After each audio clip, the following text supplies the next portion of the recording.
Hi, y'all. How y'all doing this morning? Good? Pretty all right? Pretty awake? Yeah? I didn't see as much coffee as I expected from a group of ad folks. So, my name is Matt Wallert, and I have the rare privilege of getting to talk with these wonderful women today. We're going to try and have a very unscripted conversation about the men in their lives, both good and bad. I want you to start them with a round of applause because we're going to try and do this in a vulnerable way. It's hard to talk about positive experiences with men. It's also hard to talk about negative experiences with men, and it's really hard to do it on a stage. So start with some applause.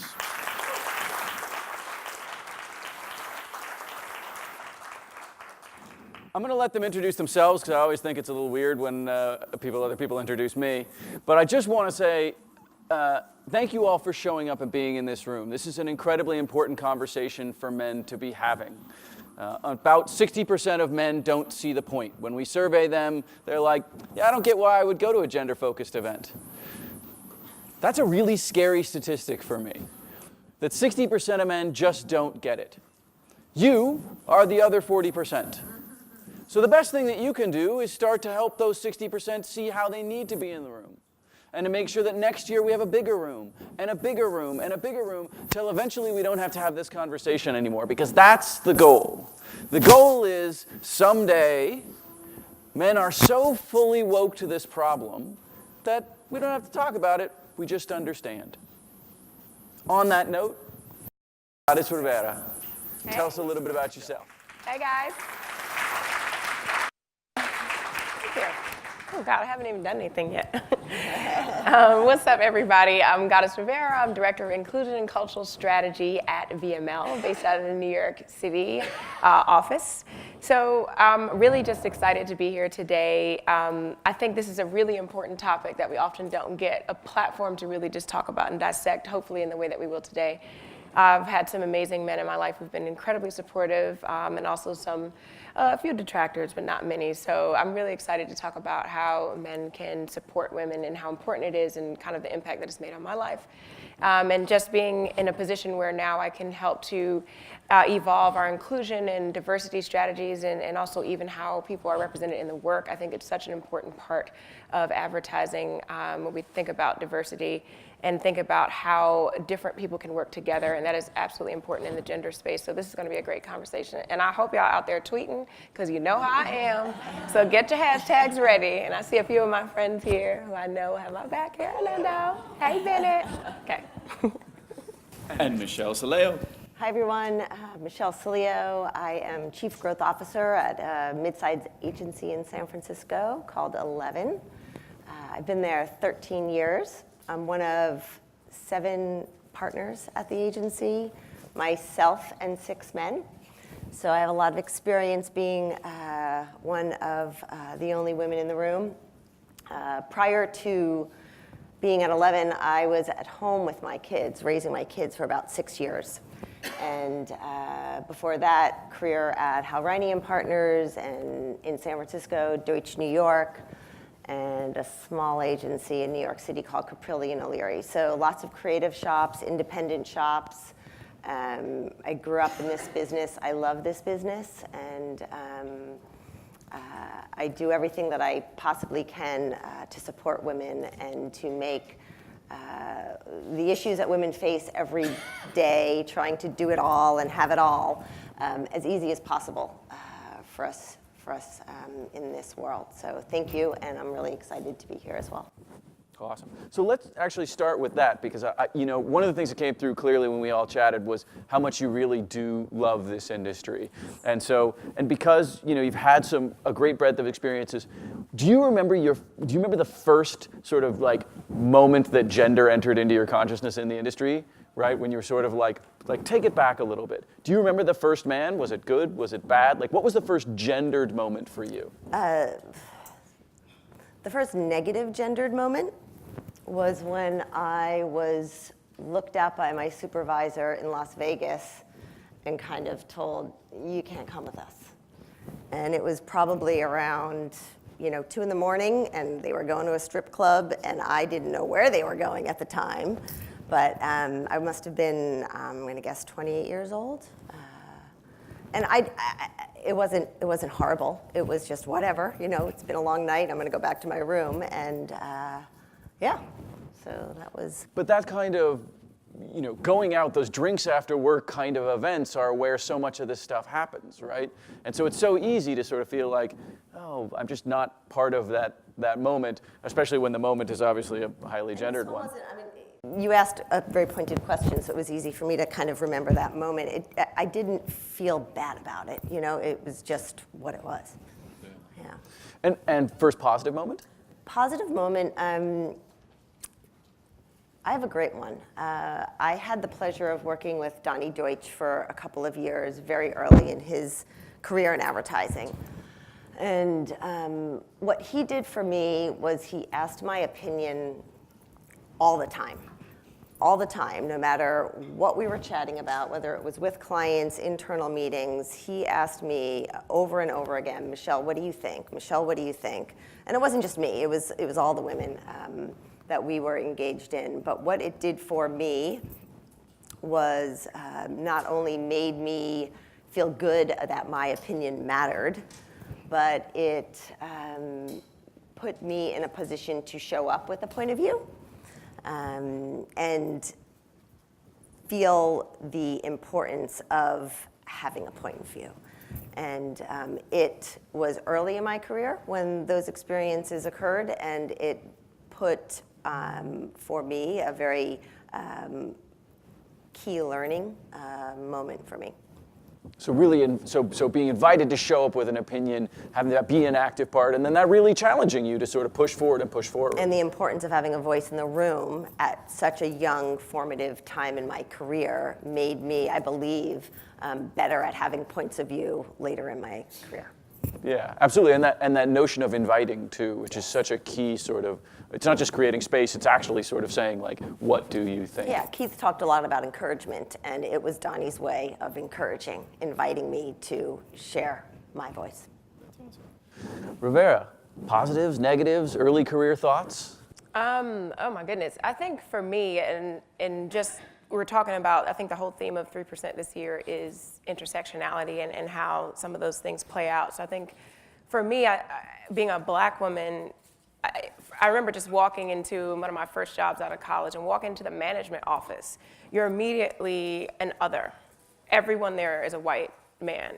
That was my first experience. So for me, it was like no one said anything yet, no one even did anything yet, but I already knew that I was outnumbered to a degree. So I always kind of took that as ammunition to say I never wanted to be a part of that crew. I'm not a white man. I'm very proud of being a Black woman, but it's always on display. So I always was very cognizant of it. So it wasn't necessarily negative. It was merely walking into a room.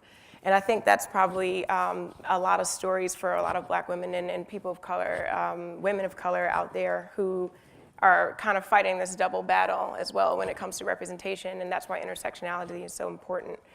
But my first positive interaction was at the same company, and although all the management was white male at the time, the owner of the company was just super rogue and kind of crazy, and I know he's out there somewhere, but in that he was very into ability and intuition. He did not care what you look like, even though he had built this management company that did reflect who he was. I remember there was a job that I wanted to apply for, and I didn't really have the experience, and I knew that I could do it, and he just said, can you do it? I said, yes. Whatever I don't know, I can learn. He said, okay, you got it. And so for me, it was the chance to see how important ability is and to be able to look past what someone looks like or gender roles. And I had someone who did that, and that one answer that he gave me set off a huge career path for me. So it was a really big moment. So in many ways, that same theme of sort of invitation, that like you've got it sort of piece that is so important to everyone, across gender, across race, that confidence piece. It's interesting that so much of what we talk about when we talk about, even just mentorship, it isn't specific to women, that's just being a good mentor for anybody, right?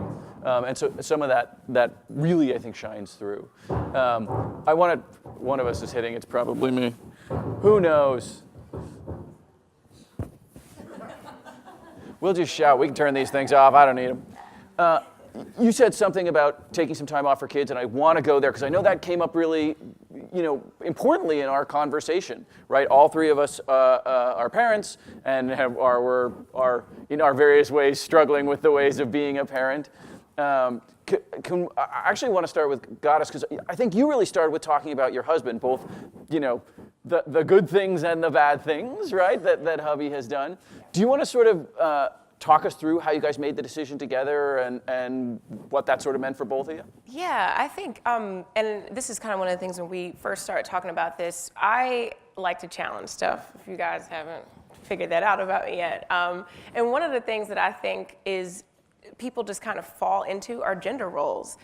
And also gender roles vary culturally. So my husband's Puerto Rican, and a lot of the gender roles in Latinx culture can be very traditional, not always, but his mom took off work to raise him and his brothers, and then she went back to work. And so that was what he was used to. And when we got to this point, I think when he met me, I always said, listen, I'm trying to go into the stratosphere here, so you coming with me or you're not? And he was like, okay, I'm down, But when we got to that point, when it really was, we were kind of at a similar pace, and he was more of the sole provider, and that was the gender role was all kind of the same. And then when we had our daughter and my career took off at the same time, we had to make a choice. And it wasn't an easy one. And I think it was a conversation that kind of evolved over time. So I think I'm always so grateful for him, because he really stepped up and he stepped into this role that he wasn't even used to, had never seen. But he wanted so much, God, I'm getting a little emotional. He wanted to support me. And for all the times that I came home crying, saying, I can't do this anymore, he is the one that made sure that I kept going. So for men, you have to know how important it is for those dishes to be clean, that dinner to be on that damn table. It is important, because we beat ourselves for not being able to do both things, because society has told us that we have to be the mother and the provider, and then also fight these battles at work. So don't be afraid to step into something that is totally different. Don't be afraid to let your wife say, oh, this year I'm the breadwinner. And it's raining money over here, and oh well, we going on vacation. That's not easy, I think, for what society has taught us. I'm so sorry I got emotional. I didn't think that was going to happen, but yes, no sorry. Sorry, not sorry. Exactly. But that's why we started with applause. Exactly. It is so important. So for all the men out there, for the small things, and I think the biggest thing is just knowing that there's no judgment there. For the times there's just dishes piled up in the sink that I didn't cook for 3 weeks, and he took over the cooking. Those are small moments that he never complained. Thank you. That he never fought with me about, and it was not an easy decision. So I think that is what's so important, is that don't fall into what society tells you are supposed to be doing. You have to create your own path, your own way, and I think marriage is such a great way. It's such a great partnership where you can work on that balance. You were nodding along a lot. I couldn't agree more. I think the world has changed so dramatically in the past 15 years, and men are clearly doing so much more than they ever have before to support their partners. My husband and I decided about 13 years ago, when I came back to work, that we were going to flex up and down and make it work for our family. And it meant that there were moments when he was working from home, and there were moments when I was working, 60%, and he makes all the lunches, and he does all the grocery shopping to this day. He unloads the dishwasher and loads it. I spend very little time in the kitchen, because that's the role that he's chosen to, pitch in, and it's his comfort zone, and I've let it go. I think for moms and non-moms, women of the household that don't have kids but have a house to run, sometimes you do need to turn a blind eye as the one that is giving up the role that is typically their role, and just let it happen. But your partner, the male partner, has to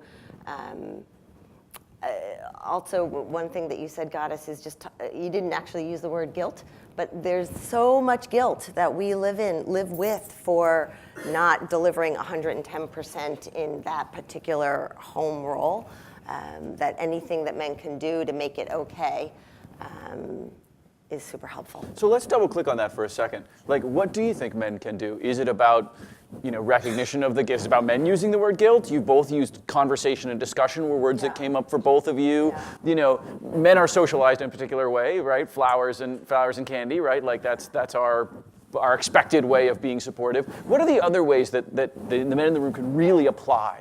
So I'm going to take it out of the home and into the work environment. Go.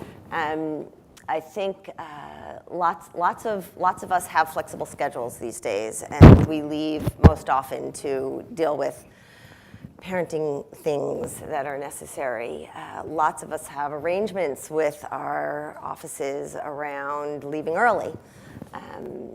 For me, when my arrangements were sorted out 10 years ago, I had the arrangement with the CEO, but we didn't tell a lot of people. It was just understood. And it was, I trust you, I have your back, you do such a fantastic job, you're valued, do it however you want, wherever you want, I trust you to get the job done. But the conversation wasn't public, and so the guilt for me was mine to own by myself. So people would say, there's a meeting at 4:30, and how do I get out of that meeting at 4:30? How do I make an excuse? How do I duck out? I think what men can do is to publicly honor the schedule that you've agreed to with your employee. Recognize in front of others, you're not going to be here because you leave at 4, we'll catch up later on email.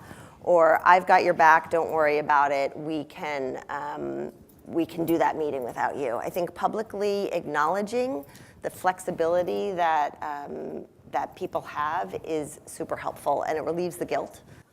And I think that's not intuitive to men, right? Sometimes there's this intuition that we want to support you, but we want to do it in this private way because we don't want to be public about how you're getting something special. But to your point, right, the way for something to not be special is for us to be public and universally applied to everybody. Destigmatizing the flexibility. I think men too. At 11, we've had lots of men take time to coach their son and daughter's baseball teams or soccer teams or basketball teams. And they haven't made that public. And I think if you talk about it, it becomes okay. And it helps relieve the guilt. So women have a lot more probably demands or requirements around flexible schedules. Men take advantage of it too, make it public. Don't make it a strange thing, make it an okay thing, and try to relieve the guilt. Yeah, so that's that notion of public conversation. Goddess? I agree completely. I think one of the things that men also can do, just like you were saying, is also leave at 4:30 as a dad. It's not just on us to go be at, the ballet recitals and this, that, the other, or the doctor's appointment. So dismantling this idea of who has to be present and, whatever, these personal or home kind of responsibilities are. It's both people, it's both parties. It really does take a village to make all of this work. It's not even just to parents. It's usually more people and grandparents pitching in and, awesome friends. But I think also, and my incredible boss, he's amazing. You still get this feeling right before you email to work from home. It's just like it never goes away. You're just like, oh, she woke up in the middle of the night and my daughter is sick. You got to send that email. And it's the great thing about, my boss, which is awesome, when Ronnie Felder, I know you're in here. I don't want to make it, there he is. I just want to make him wave to me. But one of the great things that he said to me was when I first got the position and first sat down with him, we talked about that immediately. And I, having learned after 11 years, I was like, sometimes a daughter gets sick, how do you feel about that? And he said, don't have a problem with it. You know what I mean? So it's like, let's have these conversations out the gate. So, you know, you're not having this like crazy, scary moment where you're like about to hit the button on a work from home because your daughter has a stomach flu. You talked about it and you know your worth and you know that your male boss or whoever that mentor may be also knows it and understands it. So I think just getting some of this stuff, and for men, please realize that this conversation is not easy for people to have. I had worked with Ronnie a long time and was able to kind of have that relationship with him, but imagine someone just coming into your organization. That is not something that's easy to bring up. People are terrified, women are scared of what you're going to say. So to be the facilitator to say, all right, when it comes to working from home, do you need that? Do you prefer that? What is their obligations personally? And don't assume that they are the primary caregiver either, but to have an open conversation and figure out, you know, what is going on? How can we support this person to be sure that they can bring their whole self to work and also not be distracted as well? So step one, creating the right environment. Step two, participating in that environment, bringing their own kids, working from home themselves. And step three, recognizing that they're never going to have the same feelings that you are, that even in the same environment. And we see that from the data. You know, in the same company with the same policies, women will still report, oh, I feel more uncomfortable when I have to take time off for the kids, right?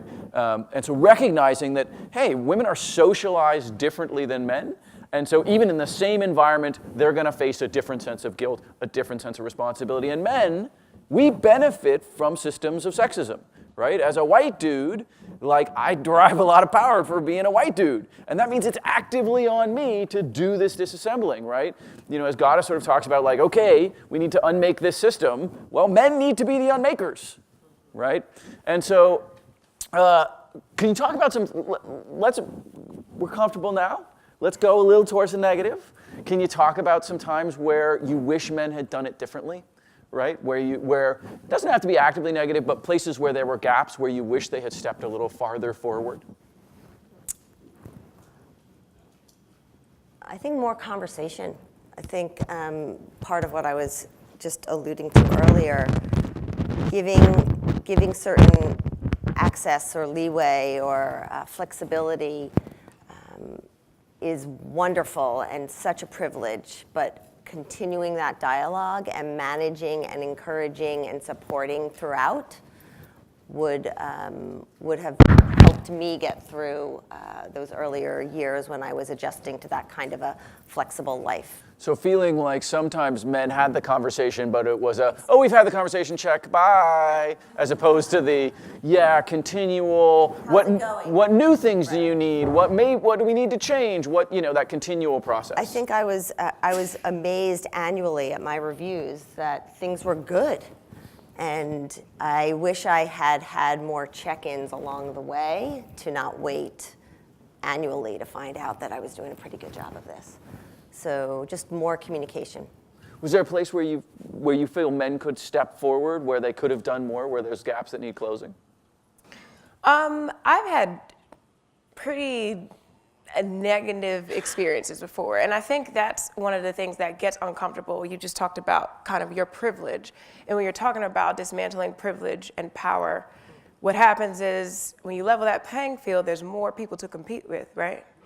And so I think that that's not easy for everybody. So I've been in instances where now, you know, if you only have to compete with men, you have that. But now as women have risen in the ranks, now you're competing with, even more people. It is literally about talent. So if we're really going to dismantle power and privilege, that is what will occur. And that terrifies some people. And I think we see that happening across several industries right now in the climate that we're in. So I actually had a point where I was at a kind of a level playing field with somebody, and literally our skill sets just started to take off. And I was doing a little bit better than this person and bringing in better reports, although still being supportive of him, And then I got a negative review. You'll never be a director. You're never going to go on and make six figures. No one's ever going to want to work for you. You're too soft.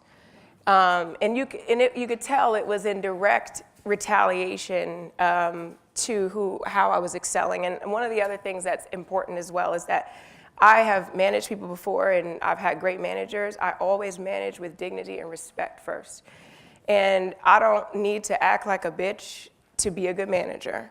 And I think a lot of times men will try and pretend that you have to be this rough or hard or mean woman to be successful. And that is not true. I've always been, anybody who knows me knows I'm always dancing, happy. I keep it real, keep it 100. But, you know, I like to treat people with respect. And so that was some of the stuff that started to come out in my review. You can never be a good manager. So it was these digs, because it's like, now I'm competing with you, right? You know, you're not beneath me anymore. You have this opportunity to surpass me, which I did.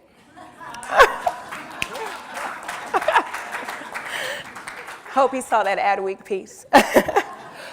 But, you know, I think that's important too, is that it's not all rosy. And again, intersectionality coming back up, women of color specifically know this. Again, we're fighting 2 battles every day, you know, so we have to be cognizant and aware of times when people may not be comfortable with this shift. A lot of people nod their head and say, oh yeah, I like inclusion and diversity, and then go complain. So I think we need to find ways, and that was a place where I recognized it, thank goodness I didn't internalize it. And that happens a lot. A lot of people internalize those moments that could cut down what they're trying to do and as they're trying to excel. And I think we need to openly talk about that, and that men who do that really need to face what their real issue is. And we need to have more, I think a lot of people have been saying, courageous conversations about that to stop that from happening, because it's a double-edged sword that is very negative. So when we look at the data, you know, I sort of always talk about the sort of 3/5, 1/5, 1/5 rule. So 3/5 of men are sort of like, yeah, sexism isn't a thing, like that's not real, right? 1/5 of men are like, yeah, it's real, but it's over there somewhere, right? It's real at some other company, not at my company. And then 1/5 of men, those are the woke men, they're like, yeah, it's real over there, it's real here, it's real everywhere. So pretty easy to know what to do with those 1/5, right? They're already actively supporting you.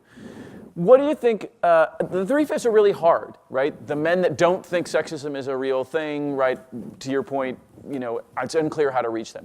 What do you think men could do better to get those 1/5 of men that sort of say, that are nodding along, but aren't acting? What do you think that men should be doing to engage other men in terms of action? What have you seen work in your own career? How have you brought men closer to, you know, you talked about having a courageous conversation, bringing men closer to the issue. Was your husband always as woke as he is now? He's definitely woke, but I think he learned a lot about, again, just challenging himself. So I think what men can do, and it's so great because a great example would be my husband, who now we have a lot of friends who are married, and we were kind of one of the first, going on a decade very soon. So we're able to kind of talk to people as they make this decision now. And he starts off saying, don't fall into those gender roles. Don't start it that way. You determine your own partnership. So, and I think that can be applied in the business world as well. You know, and I think that the biggest thing is for the people, the 1/5 who are like nodding their head along, you know, it's so much that can be attributed to micro moments. Micro moments. It's similar again when we're talking about matters of all types of inclusion and diversity. There's small moments where people say things and make comments that you have to challenge those moments. Not only does it make that person responsible for what they said, but it also lets that person know that you or the person challenging is not here for the BS, and that you are not trying to fall into these tropes that are just accepted by society. You know, we think about what's going on in the entertainment industry right now, and look how many people just never said anything. A lot of people with power knew what was happening and that people were being hurt and just kind of turned a blind eye. And I think that's where the courageous men, the real men, can stand up and say, I'm sorry, what was that you just said about her skirt? Or why would you touch her like that? You know, those are the conversations that I think are really, take real courage. And, you know, it may make for an awkward moment in the locker room, like, you know, but this is what it takes to dismantle something that has been built up for so long. Yeah, that makes sense. Thoughts to add, especially from I mean, you're a powerful leader in your company, right? You know, you're one of the 7 partners. Like, how do you think that sort of we structuralize some of this disengagement? I know that you've started moving some of your conversations more publicly, doing more programmatic work. Tell me about that. One thing that I was just kind of thinking about as Goddess was speaking is, I think men who have, and I'm curious if men in the room feel this way, who have daughters that are graduating college, getting ready for their first job, starting to talk about the industries they're interested in, if you are starting to look at the younger women in your office slightly differently, just thinking about the world that you hope for your daughter in her first job and second job. Because I've seen a personal shift at our agency as I see some of my peers have kids getting older, and they can't help but relate back to the younger women in our office. So I think there's an opportunity there to just know that there's a vulnerability and an opportunity to bring some folks in as they are starting to think about what they hope for their daughters as well. Absolutely. Do you want to talk about your relationship with your dads? Have your guys' success changed your relationship with your dad? Has he acknowledged it? Like... No. Dad's super proud, super proud. I think that... Is there advice you'd give to the dads in the room? What could dads have done to really... Encourage. I mean, it's the same theme. Encourage your daughters, ask them, and encourage the point of view. Make them feel valued, make their points of view feel important. Encourage them to be kind of want it all. I think for me, and part of why I never gave up, I wanted it all. I wanted to be the mom that got to pick up the kids at school and take them to their activities and have friends that were other moms in my community, but I also wanted that career. And it does take a village, and it takes your husband, and it takes your dad's encouragement, and it takes the men in your world at work to all be supportive and make that happen. Awesome. So let's talk structural stuff, because I know you are doing some structural stuff. I know you're doing structural stuff. Let's take a brief breather from the personal and go to, what kind of stuff from a programmatic perspective do you think the men in the room can do, institute, et cetera, that have worked? One of the confusions that we see often in D&I work is I want to help, but I don't really know, what does that mean, right? And so what do you think that means? What are the programmatic steps people can start to do or support? Well, one that folks talk a lot about is putting women forward in situations that maybe they're almost ready for, but and you have the confidence in them and their abilities to make them be the ones in the room or ask them to be the presenter. Invite young talent into rooms that may be slightly above their pay grade, but encourage participation and give them opportunities to show what they are made of and what they can contribute. We are, and I've started a mentor program at 11. Is that what you mean by structural? I'm not quite sure. Sure. I think that's a great structure. We're really trying very hard to give young women mentorship within our agency. It's hard to find women to mentor women. We're doing our best to kind of give young women role models in our industry, but looking to men to also be facilitators and formal mentors for these younger women is something that we are thinking about as well. And has the men been reluctant? They're open and eager? Little mix of both? Mix of both, but eager. But eager. Yeah. Is there something you'd say to a reluctant man about mentorship? Men, when you look at the data, men, express a lot of concerns about mentorship. Well, I don't want it to be perceived as inappropriate, and I don't know that I have anything to say to someone. They should really have a female mentor. When you talk to men about mentorship, what do you sort of say to them? I think for me, the importance of any young female learning from any source that she can learn from is key. And so encouraging men to understand the value and the importance and the gravity that their mentorship can have on young talent is key. And it's not meant to be weird or odd or strange. It's just men have significant I don't want to use the word power, influence better, thank you.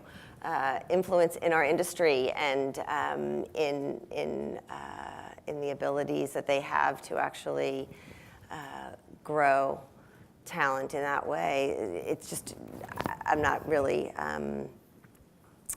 it's just making them understand the importance and the influence that they can have. So it's an impact message. And Goddess, I know you've done a bunch of work in this area. Programmatic stuff you think is good, stuff that you'd shy away from? I think thematically first is, you kind of ask like, what can men do? Like, I think one of the first things that's important is let us claim our power and let us lead. There's, even in movies or, whenever you get to the top or a boardroom, it's usually men, usually, white men. And so it's like, don't give us power, let us claim our power and let us lead. That is really important to me, and that is what VML has done for me, and that has what my boss, Ronnie Felder, did. I was really vocal and adamant and passionate about, IND. Even as an associate social strategy director, I was, working with this team, and there could have been a million places where they could have just been like, all right, well, that's great, and we'll get to it. But, I always say, I hoot and holler wherever I go, but, VML handed me a microphone, gave me the stage. And that is what's so important. And if it wasn't for Ronnie Felder, if it wasn't for our incredible CEO, John Cook, Craig Brosh, our COO, these are people who I have relationships with, who listened to me, who facilitated the space that I have now to do a lot of the programs that I want to try and get done, and so much that we've already done. We've already started an incredible dialogue with communities because they listened to me and gave me, I think when we talk about inclusion all the time is it's great to bring people in. It is nothing without power. So if I got there, thank you. If I got there and they said all these ideas are great and they go in some file cabinet, but I, can be on a stage and the optics were correct, but I don't really have the power to change anything, it's futile. So I think that's what's really important, and I can say that is, what VML has done. And that's why I feel so great about what we're going to do, is because I have the space and power to say, I need to talk to the CEO and the COO, can we do a panel to talk about Black Twitter? And the answer was yes, and I will host it. That is using a platform, that is using privilege and his power to help raise the platform of others. So I think that's what's important and what men can do. So even before we get into the programmatic stuff, is you have to sit and look at who at your agencies or organizations has power, really. Who could really get stuff through the door? Who could really make stuff happen? Who are the women in the room that can do that? And it doesn't always even have to be a title-led thing. It could just be that this person's voice is valued so much. Me, a little associate director of social strategy, was able to have input on our inclusion and diversity programs that still to this day have shaped how we came across with our mission and our guiding principles. So I think that's really important, to not only listen and really nurture these kind of emerging talent, but to give them the power and the space that they deserve to really lead, because that is what we have been missing. We're in this kind of tilted, it's askew, right? It's very tilted in the way of men. So if we're going to bring this thing back the other way, we're going to balance that scale, then the power has to be balanced as well. Yeah, that makes a ton of sense. I always remember talking to Boz from Uber, who sort of talked about the Apple moment where she sort of, went on stage as a woman of color, to sort of to do the unveil. And she says, she always sort of notes, like, nothing that men did made her the person that got on stage. What men did was create the opportunity for her to be on stage in the first place, to show off who she already was, right? And so creating those opportunities, we've talked some about I think, passively has come up this maybe shift from mentorship to sponsorship, right? The notion of the communication of advice and sort of guidance to hey, how do we actively create those stages for women? Now, Goddess, as you say, you are loud and proud, you're out there. What can men do for the women who might not be as confident, who might not be as fully able to be out there? Yeah. Thoughts on? They just need to put them forward. They need to find opportunities that are within their comfort zone, and coach them through those moments. there's a meeting tomorrow. I want you to lead that meeting. I want you to be at the whiteboard. Let's talk about what it looks like. Let's rehearse together. I mean, just setting women up to find ways to lead. Got it. So if someone doesn't quite have the same sort of like forefrontedness, being active about going and making that invitation. I want you to do this. I think you're ready.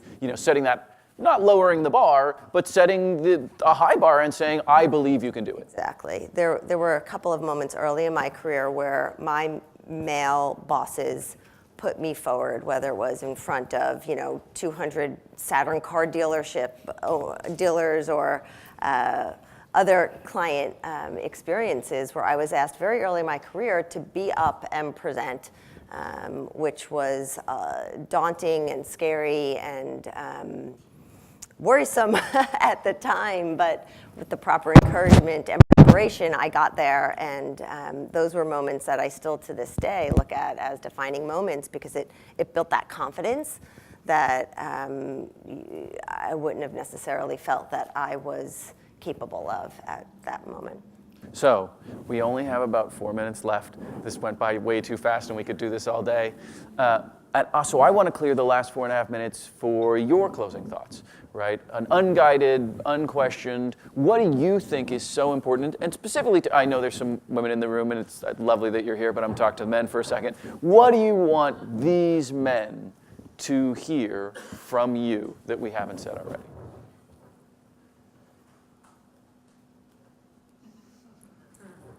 I can start. I guess empathy, and just trying to put yourself in the shoes of the other sex at times, thinking about what it must be like, and trying to act on behalf of those individuals.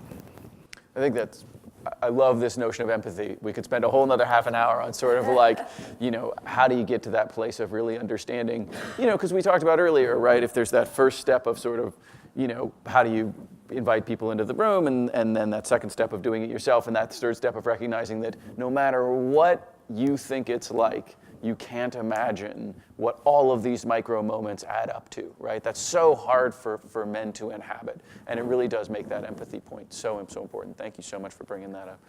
And Goddess? Oh man, I'm not as nice.